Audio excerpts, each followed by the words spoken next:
व्यक्ती आपण पृथ्वीराजजी वारंवार असं सांगता आहात की जी मोदी विरोधकांची आघाडी आहे त्यांच्या पंतप्रधान पदाच्या व्यक्तीची चर्चा नको, चिंता नको, पण एक मतदार म्हणून जर माझं मत तुम्ही विचाराल तर ते निश्चित असं असतं की मला देशाचं नेतृत्व कोणी करावं हे निवडायची जर वेळ येते तर मला एक व्यक्ती दिसतो, दुसऱ्या ठिकाणी त्यांच्या विरोधात कोणी दिसत नाही आणि हा मतदारांमधला संभ्रम काँग्रेस मिटवू शकत नाहीये।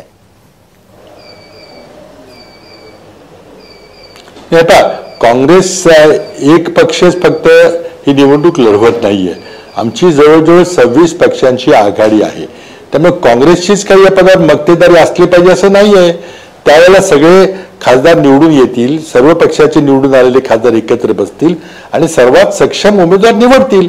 1977 साली असंच झालं, अनेक सक्षम दिग्गज असताना देखील मोरारजी देसाईंना निवडलं गेलं, तर या वेळेला तसं का होणार नाही?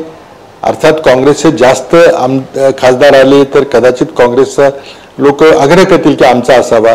दुसऱ्या बाजूला मनमोहन सिंग सरकारमध्ये इतर छोट्या पक्षांनी काँग्रेसला 10 वर्ष सहकार्य केलं, त्यामुळे आता आमच्यापैकी कोणाला तरी करा असं म्हटलं तर त्यात काय वावगं आहे?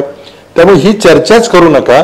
ठीक, आमचा प्रश्न मोदी सरकारचं गेल्या 10 वर्षातलं अपयश आणि त्या अपयशामुळे मोदी सरकारला सत्तेतून घालवणं हे आमचं उद्दिष्ट आहे।